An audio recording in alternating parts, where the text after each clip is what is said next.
ಒಂದು ಕಡೆ ನಟನೆಲ್ಲ ರಾಕ್ಷಸ ಅಂತ ಟ್ರೆಂಡ್ ಆಗ್ತಿದ್ರೆ, ಇನ್ನೊಂದು ಕಡೆ ಅರೆಸ್ಟ್ ವಿಜಯ್ ಅನ್ನುವ ಹ್ಯಾಶ್ಟ್ಯಾಗ್ ಟ್ರೆಂಡ್ ಆಗ್ತಿದೆ.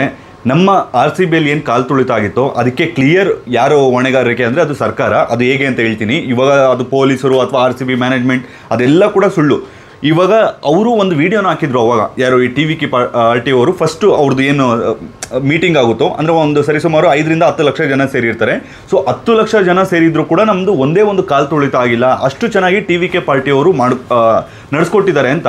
ಆದರೆ ಈಗೇನಾಗಿದೆ, ನಮ್ಮದು 11 ಜನ ಆಗಿದ್ರಲ್ಲ, ಅವ್ರದ್ದು ಸರಿಸುಮಾರು 39 ಜನ ಸಾವನ್ನಪ್ಪಿದ್ದಾರೆ. ಅದು ಇನ್ನೂ ಹೆಚ್ಚಾಗುವಂಥ ಸಾಧ್ಯತೆ ಇದೆ. ಮತ್ತು ಇಂಜುರೀಸ್ ಅನ್ನೋದು ಜಾಸ್ತಿ ಆಗಿದೆ. ಇದು ಕೇವಲ ತಮಿಳ್ನಾಡಲ್ಲಿ ಒಂದೇ ಪ್ರಾಬ್ಲಮ್ ಅಲ್ಲ, ನಮ್ಮ ಕರ್ನಾಟಕದಲ್ಲಿ ನಾನು ಎಷ್ಟೋ ಸಲ ನೋಡಿದ್ದೀನಿ. ದರ್ಶನ್ ಅವರ ಕ್ರಾಂತಿ ಸಿನಿಮಾದ ಸಾಂಗ್ ರಿಲೀಸ್ಗೆ ಹೋದಾಗ ಹುಬ್ಬಳ್ಳಿಯಲ್ಲಿ ಯಾವ ರೀತಿ, ಮತ್ತು ತುಮಕೂರಲ್ಲಂತೂ ಅಲ್ಲಿ ಬಸ್ಸನ್ನು ಒಳಗಡೆ ಬರೋದಕ್ಕೂ ಇದು ಮಾಡಿರಲಿಲ್ಲ, ಸರಿಯಾಗಿ ಅರೇಂಜ್ಮೆಂಟ್ಸ್ ಇರಲಿಲ್ಲ. Sudden planning.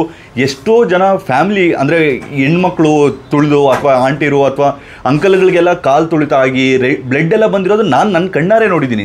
ಬಹುಶಃ ಇದನ್ನು ಯಾರಾದರೂ ನೋಡ್ತಿದ್ರೆ ತುಮಕೂರಲ್ಲಿ ಏನು ಇನ್ಸಿಡೆಂಟ್ ಆಗಿತ್ತು ದರ್ಶನ್ ಅವರ ಕ್ರಾಂತಿ ಸಿನಿಮಾ ಬಂದಾಗ ಅಂದರೆ ನಿಮಗೆ ಗೊತ್ತಿರುತ್ತೆ ಅಲ್ಲಿದ್ದಿದ್ರೆ.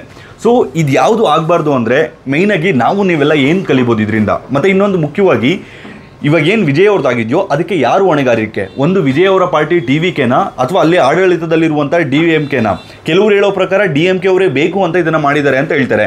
DMK ಅವ್ರು ಏನು ಹೇಳ್ತಿದ್ದಾರೆ ಅಂದರೆ ವಿಜಯ್ ಅವರ ಆ ಜನ ಬೆಂಬಲವನ್ನು ತೋರಿಸ್ಕೊಳ್ಳುವಂಥ ಪ್ರಯತ್ನ ಮಾಡಿದ್ದಾರೆ. ಡ್ರೋನ್ ಶಾಟ್ಗೋಸ್ಕರ 2 ಗಂಟೆಗೆ ಬರ್ತೀವಿ ಅಂತ ಹೇಳ್ಬಿಟ್ಟು ಸಂಜೆ 7:15 ಬಂದಿದ್ದಾರೆ. ಸೊ ಈ ರೀತಿ ಹುಚ್ಚಾಟಗಳನ್ನು ವಿಜಯ್ ಅವರೇ ಮಾಡ್ತಿದ್ದಾರೆ ಅಂತ ಹೇಳ್ತಿದ್ದಾರೆ. ಒಟ್ಟಾರೆಯಾಗಿ ನ್ಯೂಸ್ ಏನು ಅಂತ ನೋಡೋಣ ಬನ್ನಿ. ಸೊ ಫಸ್ಟು TVK ಪಾರ್ಟಿ ಅನ್ನೋದು ಎಲ್ಲರಿಗೂ ಗೊತ್ತಿರುತ್ತೆ. ಇತ್ತೀಚೆಗೆ ತಮಿಳ್ನಾಡಲ್ಲಿ ಸ್ಟಾರ್ಟ್ ಆದಂಥ ಪಾರ್ಟಿ. ವಿಜಯ್ ಅವರು, ನಟ ಜೋಸೆಫ್ ವಿಜಯ್ ಅವರು, ಇವ್ರ ಬಗ್ಗೆ ತುಂಬ ಮಸ್ಮಗ ಅವರ ಚಾನಲ್ ನೋಡ್ತಿದ್ರೆ ಅವರು ರೋಸ್ಟ್ ಅಂದರೆ ಫನ್ನಿಯಾಗಿ ಹೇಳ್ತಿರ್ತಾರೆ, ರೋಲ್ಸ್ ರಾಯ್ ವಿಜಯ್ ಅಂತ. ಸೊ ಇವರು ಇದನ್ನು ಪಾರ್ಟಿಯನ್ನು ಕಟ್ತಾರೆ. ಅದಾದ ನಂತರ ತುಂಬ ಚೆನ್ನಾಗಿ ಫಸ್ಟ್ ಮೀಟಿಂಗು ಸೆಕೆಂಡ್ ಮೀಟಿಂಗ್ ಎಲ್ಲ ಮಾಡ್ಕೊಂಡು ಹೋಗ್ತಾ ಇರ್ತಾರೆ. ಇದೇ ರೀತಿ ಇದೇನು ಫಸ್ಟ್ ಟೈಮ್ ಅಲ್ಲ, ಅವ್ರಿಗೆ ಹಿಂದೆನೇ ಒಂದು ವಾರ್ನಿಂಗ್ ಅನ್ನೋದು, ಒಂದು ಸ್ಮಾಲಾಗಿ ಇಂಡಿಕೇಶನ್ ಅನ್ನೋದು ಬಂದಿತ್ತು, ಮುಂದೊಂದು ದಿನ ಸ್ವಲ್ಪ ದೊಡ್ಡದಾಗುವಂಥ ಚಾನ್ಸ್ ಇರುತ್ತೆ ಅಂತ. ಒಂದು ಸಿಟಿಯಲ್ಲಿ, ತಮಿಳ್ನಾಡಿನ ಒಂದು ಸಿಟಿಯಲ್ಲಿ ಒಂದು ಕಾರ್ಯಕ್ರಮಕ್ಕೆ ಹೋಗಬೇಕಾಗಿರುತ್ತೆ. ಏರ್ಪೋರ್ಟಿಂದ ವಿಜಯ್ ಅವರು ಅಲ್ಲಿ ಎಲ್ಲಿ ಸ್ಟೇಜ್ ಹಾಕಿರ್ತಾರೋ ಅಲ್ಲಿಗೆ. ಬಟ್ ಜನ ಮತ್ತು ಟ್ರಾಫಿಕ್ಕು ಮತ್ತು ವಿಜಯ್ ಅವ್ರನ್ನ ನೋಡ್ಬೇಕಂತ ಹೇಳ್ಬಿಟ್ಟು ಫುಲ್ಲು ಕ್ರೌಡ್ ಆಗಿ ಆಲ್ಮೋಸ್ಟ್ ಒಂದು ಸಿಟಿನೇ ಟ್ರಾಫಿಕ್ ಜಾಮ್ ಆಗಿಬಿಡುತ್ತೆ. ಸೊ ಮಕ್ಕಳು ಸ್ಕೂಲ್ಗೆಯಿಂದ ಕರ್ಕೊಬರೋಕ್ಕಾಗಲ್ಲ, ಮತ್ತು ಪೇರೆಂಟ್ಸು ತುಂಬ ಅಂದರೆ ತುಂಬ ಅವ್ಯವಸ್ಥೆಯನ್ನು ಪಟ್ಟಿರ್ತಾರೆ. ಅದಾದ ನಂತರ ಅದ್ರ ಮೇಲೆ ಕೇಸ್ ಕೂಡ ರಿಜಿಸ್ಟರ್ ಆಗುತ್ತೆ. ಈ ಥರ ಅನ್ಪ್ಲಾನಿಂಗ್ ಇಲ್ಲದೆ ಮಾಡ್ತಿದ್ದಾರೆ ಹಾಗೆ ಹೇಗೆ ಅಂತ ಸರ್ಕಾರದ ಮೇಲೂ ತರಾಟೆ ತೊಗೊಳ್ತಾರೆ. ಆದರೆ ಏನು ಇದಾಯಿತು ಅದಾದಮೇಲೆ ಕೂಡ ಅವರೊಂದು ಕೆಲವೊಂದು 10 ಪಾಯಿಂಟ್ಸನ್ನು ತೊಗೊಂಬಂದರು. ಮೇಜರಾಗಿ ಹೇಳ್ತೀನಿ ನೋಡಿ. ಗರ್ಭಿಣಿ ಹೆಂಗಸರು ಮತ್ತು ವಯಸ್ಸಾದವರು ಅಥವಾ ಯಾರಾದರೂ ಚಿಕ್ಕ ಮಕ್ಕಳಿದ್ರೆ ದಯವಿಟ್ಟು ಬರೋಕ್ಕೆ ಹೋಗಬೇಡಿ. ನೀವೇನೋ ಸಮಾರಂಭ ಇದೆಯೋ ಅದೆಲ್ಲ ಲೈವಲ್ಲಿ ನೋಡಿ ಅಂತ. ಎರಡನೇದು, ಟ್ರಾಫಿಕ್ ರೂಲ್ಸನ್ನು ಎಲ್ಲ ಫಾಲೋ ಮಾಡಿ. ಅದಾದ ನಂತರ ಪೊಲೀಸರಿಗೆ ಸಪೋರ್ಟ್ ಮಾಡಿ. ಮೂರನೇದು, ಪೊಲೀಸರು ಅಥವಾ ಗೌರ್ಮೆಂಟ್ ಆಫೀಸರ್ಸು ಏನು ಹೇಳ್ತಾರೋ ಅದನ್ನು ಇದು ಮಾಡಿ ಅಂತ. ಬಟ್ ಇವೇನೇ ಮಾಡಿದ್ರು ಕೂಡ ನಾವು ಬುಕ್ಕಲ್ಲಿ ಬರೆಯೋದಕ್ಕೆ ಚೆನ್ನಾಗಿರುತ್ತೆ.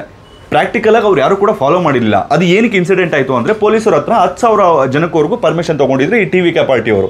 ಮತ್ತು ಅವ್ರು ಏನು ಟ್ವಿಟ್ಟರಲ್ಲಿ ಹಾಕಿದ್ರು, ಸರಿಸುಮಾರು 2 ಗಂಟೆಯಿಂದ 3 ಗಂಟೆ ಒಳಗಡೆ, ಲೈಕ್ ಮಧ್ಯಾಹ್ನ ಒಂದು 2 ಗಂಟೆ ಒಳಗಡೆ ವಿಜಯ್ ಅವರು ಬರ್ತಾರೆ ಅಂತ ಹೇಳ್ಬಿಟ್ಟು ಏನು TVK ಟ್ವಿಟ್ಟರ್ ಪೇಜ್ ಇದೆಯೋ ಅದರಲ್ಲಿ ಹಾಕಿರ್ತಾರೆ. ಬಟ್ ವಿಜಯ್ ಅವರು ಬರೋದು ಎಷ್ಟೊತ್ತಿಗೆ ಗೊತ್ತಾ? ಸರಿಸುಮಾರು 7 ಗಂಟೆ ಹತ್ರ. ಸೊ ಅಲ್ಲಿ ಆಲ್ರೆಡಿ ತುಂಬ ವೆಯ್ಟ್ ಮಾಡಿ ಅಟ್ಲೀಸ್ಟು TVK ಪಾರ್ಟಿದು ಸಾಂಗ್ಗಳನ್ನು ಹಾಕ್ತಿರ್ತಾರೆ. ಅಟ್ಲೀಸ್ಟ್ ನೀರು ಬಾಟಲ್ಗಳು ಕೊಟ್ಟು ಊಟ ಕೊಟ್ಟು ಸ್ವಲ್ಪ ಸಮಾಧಾನ ಮಾಡಿದರೆ ಆದರೂ ಆಲ್ಮೋಸ್ಟ್ ಜನ ಎಲ್ಲ ಸುತ್ತಮುತ್ತಲಿರುವಂಥವರೆಲ್ಲ ವಿಜಯ್ ಅವ್ರನ್ನ ನೋಡೋದಕ್ಕೆ ಬರ್ತಿರ್ತಾರೆ. ಯಾವಾಗ 1 ಗಂಟೆಯಿಂದ ಆಲ್ಮೋಸ್ಟ್ ಮಧ್ಯಾಹ್ನ ಬೆಳಗ್ಗೆ 11 ಗಂಟೆಯಿಂದ ಕೂಡ ವೆಯ್ಟ್ ಮಾಡ್ತಿದ್ದಾರೆ. ಆ ಬಿಸಿಲಲ್ಲಿ ಇದೆಲ್ಲ ಆಲ್ಮೋಸ್ಟ್ ಎಲ್ಲ ಸುಸ್ತಾಗೋಗಿರುತ್ತೆ. ಅಲ್ಲಿಗೂ ಒಂದು 6-7 ಗಂಟೆವರೆಗೂ ಕೂಡ ಕಾಯ್ತಾರೆ. 6 ಗಂಟೆಯಿಂದ ಜನ ಇನ್ನೂ ಜಾಸ್ತಿಯಾಗಿ ಹೋಗ್ತಾರೆ. ಏನಕ್ಕಂದರೆ ಇನ್ನೇನು ಹತ್ರ ಬರ್ತಿದ್ದಾರೆ ಅಂತ ಗೊತ್ತಾದ ಮೇಲೆ ಸುತ್ತಲೂ ಬರ್ತಾರೆ. ಇದರಲ್ಲಿ 2 ನಾವು ಅಬ್ಸರ್ವ್ ಮಾಡಬೇಕು. ಒಂದು, ಅಲ್ಲಿದ್ದಂಥದ್ದು 10,000 ಜನಕ್ಕೆ ಪರ್ಮಿಷನ್ನು. ಆದರೆ ಅಲ್ಲಿ 25,000 ಜನ ಒಂದು ಇದಾಗಿರ್ತಾರೆ, ಆಲ್ರೆಡಿ ಗ್ಯಾದರ್ ಆಗಿರ್ತಾರೆ. 25,000ದಿಂದ ಒಂದು 30,000 ಜನ. ಅದ್ರ ಜೊತೆ ಏನಾಗುತ್ತೆ ಅಂದರೆ ವಿಜಯ್ ಅವರು ಬರ್ತಿದ್ದಾರೆ ಅಂದಾಗ ಅಲ್ಲಿ ಮತ್ತೆ ಒಂದು 10,000 ಜನ ಅವರ ರ್ಯಾಲಿಗಳಲ್ಲಿ ಬರ್ತಾರೆ. ಮತ್ತು ಅಲ್ಲಿ ಸುತ್ತಮುತ್ತಲು ವಿಜಯ್ ಅವ್ರನ್ನ ನೋಡೋದಕ್ಕೆ ಒಂದು 10,000 ಜನ ಬರ್ತಾರೆ.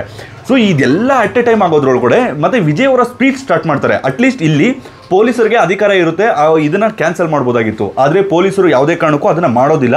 ಇತ್ತೀಚೆಗೆ ನಾವು ಪೊಲೀಸರ ಕೈಲಿ ಎಷ್ಟು ಅಧಿಕಾರ ಇರುತ್ತೆ ಅಂತ ಇತ್ತೀಚೆಗೆ ಒಂದು NTR ಅವರು, ತೆಲುಗುದಲ್ಲಿ NTR ಅವರು ದೇವರನೋ ಅಥವಾ ಯಾವುದೋ ಒಂದು ಹಿಂದಿನ ಸಿನಿಮಾದು ಒಂದು ಶೋ ಆಡ್ತಿರ್ತಾರೆ. Show like pre release event. NTR ಅವ್ರದ್ದು ತೆಲುಗುದಲ್ಲಿ ನೋಡಿಕೊಂಡ್ರೆ ಒಂದು ಒಳ್ಳೆ ಫ್ಯಾನ್ ಬೇಸ್ ಇರುವಂಥದ್ದು. ಇವಾಗ ಇಲ್ಲಿ ನಮ್ಮ ಕನ್ನಡದಲ್ಲಿ ದರ್ಶನ್, ಸುದೀಪ್ ಅವರು, ಯಶ್ ಅವರು ಹೆಂಗೋ ಆ ರೀತಿ ಅಂತ ಹೇಳ್ಬೋದು.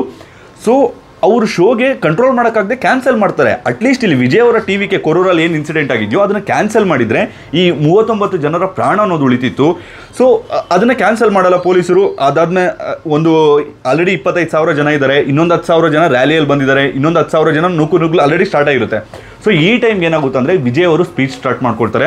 ಅವ್ರಿಗೆಲ್ಲ ಒಂದು ಜೋಶ್ ಬರುತ್ತೆ, ವಿಜಯ್ ಅವ್ರನ್ನ ಹತ್ರದಿಂದ ನೋಡಬೇಕು, ವಿಜಯ್ ಅವರ ಬಸ್ ಹತ್ರ ಹೋಗಬೇಕು, ವಿಜಯ್ ಇದಂತ. ಸೊ ಅವಾಗ ಏನಾಗುತ್ತೆ ಅಂದರೆ ಒಂದೇ ಸಲ ನುಗ್ಗುಲಾಗಿ ಆ ಕಡೆ ಜನ ಬೇರೆ ಜಾಸ್ತಿ ಆಗಿದ್ದಾರೆ, ಈ ಕಡೆ ಮತ್ತು ಅಷ್ಟರೊಳಗಡೆ ಭಯಭೀತರಾಗ್ತಾರೆ. ಏನಕ್ಕಂದರೆ ಮಕ್ಕಳು ಮಿಸ್ ಆಗ್ತಿರ್ತಾರೆ ತುಂಬ ಜನ. ಅಂದರೆ ಇದರಲ್ಲಿ ಒತ್ತಡದಲ್ಲಿ ಗೊತ್ತಾಗಲ್ಲ, ನಾವು ಮುಂದೆ ಇರೋನು ಯಾರೂ ಕಂಟ್ರೋಲ್ ಮಾಡೋಕ್ಕಾಗಲ್ಲ.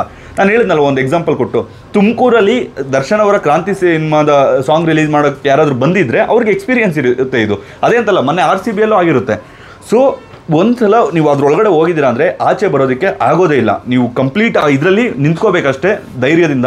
ಸೊ ಇದೇ ಅಲ್ಲೇ ಆಗಿರೋವಂಥದ್ದು, ಕಂಟ್ರೋಲ್ ಮಾಡೋಕ್ಕಾಗಲ್ಲ. ಸೊ ಬೀಳ್ತಾರೆ, ತುಂಬ ಜನ ಮಕ್ಕಳು ಮತ್ತು ಮಹಿಳೆಯರು ಮತ್ತು ಎಲ್ಲರೂ ಕೂಡ ಸಾವನ್ನಪ್ತಾರೆ. ಸೊ ಇದು ಇಷ್ಟು ನಡೆದಂಥದ್ದು. ಇಲ್ಲಿ ಫಸ್ಟ್ ನೋಡ್ಕೊಳ್ಳೋದಾದರೆ ವಿಜಯ್ ಅವರ TVK ಪಾರ್ಟಿ ಮೇಲೆ ಫಸ್ಟ್ ಮಿಸ್ಟೇಕು. ಏನಕ್ಕಂದರೆ ಅವರೇ ಆರ್ಗನೈಸ್ ಮಾಡಿರೋದು, ಅವ್ರು ನೋಡ್ಕೋಬೇಕದು. ಪೊಲೀಸರ ಹತ್ರ ಪರ್ಮಿಷನ್ ಆಗಿರ್ಬೋದು, ಏನೇ ಆಗಿರ್ಬೋದು, ಫಸ್ಟ್ ಅವ್ರು 10,000 ಜನಕ್ಕೆ ತೊಗೊಂಡಿರ್ತಾರೆ ಅಂತ ಹೇಳ್ತಾರೆ. ಇನ್ನೊಂದು ಈ ಕಡೆ DMK ಅವ್ರು ಏನು ಆರೋಪ ಮಾಡ್ತಿದ್ದಾರೆ ಅಂದರೆ ಇದು ಕಂಪ್ಲೀಟ್ಲಿ TVK ಅಂದರೆ ವಿಜಯ್ ಅವರ ನೆಗ್ಲಿಜೆನ್ಸು. ಏನಕ್ಕಂದರೆ ಇವಾಗ ಜನಬಲವನ್ನು ತೋರಿಸ್ಬೇಕು. ನೋಡಿ, ಇವಾಗ ನಾನು ಅಲ್ಲಿಗೆ ಹೋಗ್ತಾ ಇದ್ದೀನಿ ಅಂದರೆ ಎಷ್ಟು ಜನ ಬಂದಿದ್ದಾರೆ ಅಂತ ತೋರಿಸ್ಬೇಕು ಅಂತ ಡ್ರೋನ್ ಶಾಟ್ಸ್ಗೋಸ್ಕರ ಬೇಕಾಗೆ ಲೇಟಾಗಿ ಹೋಗ್ತಾರೆ. ಅಂದರೆ ಇವಾಗ 2 ಗಂಟೆಗೆ ಅಂತ ಇಟ್ಟರೆ 2 ಗಂಟೆಗೆ ಬಂದುಬಿಟ್ರೆ ಜನ ಕಡಿಮೆ ಇರ್ತಾರಲ್ವಾ. ಒಂದು 3 ಗಂಟೆ 4 ಗಂಟೆ 5 ಗಂಟೆಗಾದರೆ ಆಲ್ರೆಡಿ ಜನ ಇರ್ತಾರೆ, ಅದ್ರ ಜೊತೆ ಇನ್ನು ಸ್ವಲ್ಪ ಜನ ಬರ್ತಾರೆ ಅಂತೇಳ್ಬಿಟ್ಟು ಈ ರೀತಿ ವಿಜಯ್ ಅವರೇ ಬೇಕು ಅಂತ ಈ ರೀತಿ ಮಾಡಿರೋದು ಅಂತೇಳ್ಬಿಟ್ಟು ಕೆಲವರು ಹೇಳ್ತಾರೆ. ಇನ್ನು ಕೆಲವರು, ನಾನು ಸೋಷಿಯಲ್ ಮೀಡಿಯಾದಲ್ಲಿ ತುಂಬ ಅಬ್ಸರ್ವ್ ಮಾಡ್ತಿದ್ದೆ ಈ ಟಾಪಿಕ್ ಮೇಲೆ, ಇನ್ನು ಕೆಲವರು ಹೇಳೋದೇನೆಂದರೆ ಆ್ಯಂಬುಲೆನ್ಸ್ನ ಬರೋದಕ್ಕೂ ಕೂಡ ಬಿಟ್ಟಿಲ್ಲ DMK ಪಾರ್ಟಿಯವರು ಆ್ಯಂಬುಲೆನ್ಸ್ನ ಬರೋದಕ್ಕೆ ಬಿಡ್ತಿಲ್ಲ, ಹೊಡಿತಿದ್ದಾರೆ. ಇದನ್ನು DMK ಪಾರ್ಟಿಯವರೇ ಬೇಕು ಅಂತ ಮಾಡಿದ್ದಾರೆ ಅಂತ. ಮತ್ತು ಇನ್ನೊಂದು ವಿಜಯ್ ಅವ್ರ ಮೇಲೆ ಚಪ್ಪಲಿ ಎಸೋದಕ್ಕೆ ಟ್ರೈ ಮಾಡ್ತಾರೆ, ಅದು ಇನ್ಯಾರು ಮಾಡಿರ್ತಾರೆ, DMKನೇ. ಸೊ ಇಲ್ಲಿ ಮೇಜರ್ ಕ್ಲಿಯರ್ ಮಿಸ್ಟೇಕ್ ನೋಡ್ಕೊಳ್ಳೋದಾದರೆ ಆ ಕಡೆ ಸರ್ಕಾರದ್ದು ಕೂಡ ಇದೆ. ಸೊ ಸರ್ಕಾರದ್ದು 2 ಪ್ರಾಬ್ಲಮ್ಮು. ಇವಾಗ ತುಂಬ ಕಂಟ್ರೋಲ್ ಮಾಡೋಕ್ಕೆ ಹೋದರೆ, ಅಥವಾ ಇದನ್ನೇನಾದರೂ ಕ್ಯಾನ್ಸಲ್ ಮಾಡೋಕ್ಕೆ ಹೋದರೆ, ವಿಜಯ್ ಅವರು ನೆಕ್ಸ್ಟ್ ಸ್ಪೀಚಲ್ಲಿ ನೋಡಿ ನಮ್ಮ ಪ್ರೋಗ್ರಾಮ್ನೆಲ್ಲ ಕ್ಯಾನ್ಸಲ್ ಮಾಡಿದ್ರು ಅಂತ ಹೇಳ್ತಾರೆ. ಯಾಕಂದರೆ ಲಾಸ್ಟ್ ಒಂದು ಊರಿಗೆ ಹೋಗಿರ್ತಾರೆ ಇವರು, ಊರಲ್ಲಿ ಅಂದರೆ ಪವರ್ನ ಕಟ್ ಮಾಡಿಬಿಟ್ಟಿರ್ತಾರೆ.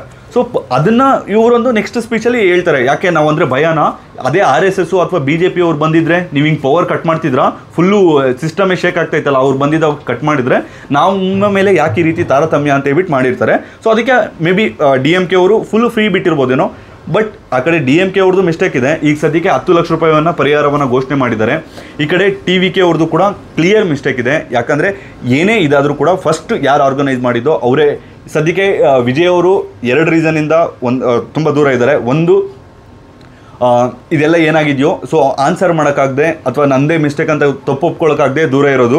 ಇನ್ನೊಂದು 2ನೇದು, ತುಂಬ ಜನ ಕೇಳ್ತಿರೋದು ಚೆನ್ನೈಗೆ ಹೋಗ್ಬಿಟ್ಟಿದ್ದಾರೆ. ಸೊ ಇಲ್ಲಿ ಅಟ್ಲೀಸ್ಟ್ ಯಾರು ಸತ್ತಿದ್ದಾರೋ ಅವ್ರಿಗೆ ಸಾತ್ವನ ಹೇಳೋದಕ್ಕೆ ಅಥವಾ ಅವ್ರ ಮನೆ ಹತ್ರ ಬರೋದು, ಅವ್ರು ನೋಡೋದು ಅಟ್ಲೀಸ್ಟ್ ಬರಬೇಕಲ್ಲ ಅಂತ. ಬಟ್ ಅಲ್ಲಿ ಬಂದರೆ ಏನಾಗುತ್ತೆ ಅಂದರೆ ಮತ್ತೆ ಅದೇ ಕಾಲು ತುಳಿತ ಆಗುವಂಥ ಚಾನ್ಸ್ ಇರುತ್ತೆ.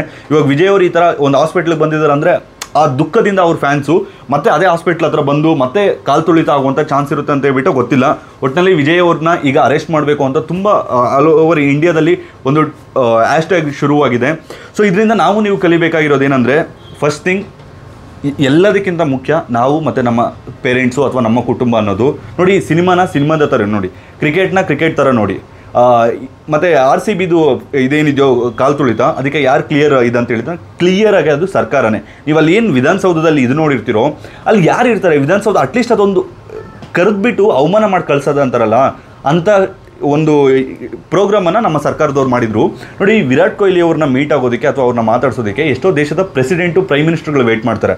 ಅಂದರೆ ಇವಾಗ ವಿರಾಟ್ ಕೊಹ್ಲಿ ಅಥವಾ ರೊನಾಲ್ಡೋ ಆಲ್ ಓವರ್ ವರ್ಲ್ಡ್, ಯಾಕಂದರೆ ಟೂರಿಸಮ್ ಅನ್ನೋದು ಅಷ್ಟು ಇಂಪ್ರೂವ್ ಆಗುತ್ತೆ ಅಂತ. ಇವಾಗ ಶಾರುಖ್ ಖಾನ್ ಅವ್ರು ನೋಡಿಕೊಂಡ್ರೆ Dubai brand ambassador. So Shahrukh Khan ಅವ್ರನ್ನ ಮೀಟ್ ಆಗೋದಕ್ಕೂ ಅಥವಾ ಅವ್ರ ಜೊತೆ ಮಾತಾಡೋದಕ್ಕೆ ಎಷ್ಟೋ ಪ್ರೈಮ್ ಮಿನಿಸ್ಟರ್ಗಳು ವೇಟ್ ಮಾಡ್ತಾರೆ. ಅಂಥ ಜಾಗದಲ್ಲಿರುವಂಥ ವಿರಾಟ್ ಕೊಹ್ಲಿನ ಕರ್ಕೊಬಂದುಬಿಟ್ಟು ಏನು ಇವಾಗ ಸರ್ಕಾರ ಇದೆಯೋ ಅವ್ರ ಹೆಂಡತಿಗಳ ಜೊತೆ, ಅವರ ಮಕ್ಕಳ ಜೊತೆ, ಅದು ಕ್ಲಿಯರಾಗಿ ಕಾಂಗ್ರೆಸ್ ಅವ್ರದ್ದೇ. ನೋಡಿ, ಅಟ್ಲೀಸ್ಟ್ ಅವತ್ತು ಗೆದ್ದಿತ್ತಲ್ವಾ, ಅದಕ್ಕೆ ನೆಕ್ಸ್ಟ್ ಡೇನೋ ಪೋಸ್ಟ್ಪೋನ್ ಮಾಡ್ಬೋದಾಗಿತ್ತು. ಆದರೆ ಸರ್ಕಾರನೇ ಹೇಳಿತ್ತು ಬನ್ನಿ ಅಂತ, ಎಲ್ಲ ಜನ ಹೋದ್ರು, ಅದನ್ನು ಕಂಟ್ರೋಲ್ ಮಾಡೋಕ್ಕಾಗಿಲ್ಲ. ಲಾಸ್ಟ್ಗೆ ಪೊಲೀಸವ್ರ ಮೇಲೆ ಎತ್ತಾಕ್ಬಿಟ್ಟು ಹಿಂಗೆ ಸರ್ಕಾರ ಸಿಂಪಲಾಗಿ ಕೈ ತೊಳ್ಕೊಂಡ್ರು ಅಷ್ಟೇ. ಸೊ ನೀವು ಕಲಿಬೇಕಾಗಿರೋದು ಏನಂದರೆ, ಸಿನಿಮಾ ಥರ ನೋಡಿ, ಎಲ್ಲದಕ್ಕಿಂತ ನಮ್ಮ ಪ್ರಾಣ ಮುಖ್ಯ. 2ನೇದು ಬಂದುಬಿಟ್ಟು ಕ್ರಿಕೆಟ್ ಥರ ನೋಡಿ. ಇವಾಗ ನನ್ನ ಪರ್ಸ್ನಲಿ ಹೇಳೋದಾದ್ರೆ ಒಂದು ಎಕ್ಸಾಂಪಲು, ನಾನು ಉಪೇಂದ್ರ ಅವರ ದೊಡ್ಡ ಅಭಿಮಾನಿ. ಹಾಗಂತ ನಾನು ಯಾವತ್ತೂ ಹೋಗಿ ಉಪೇಂದ್ರ ಅವರ ಮನೆ ಮುಂದೆ ಉಪ್ಪಿ ಬಾಸ್ ಅಂತ ಹೇಳಿಲ್ಲ.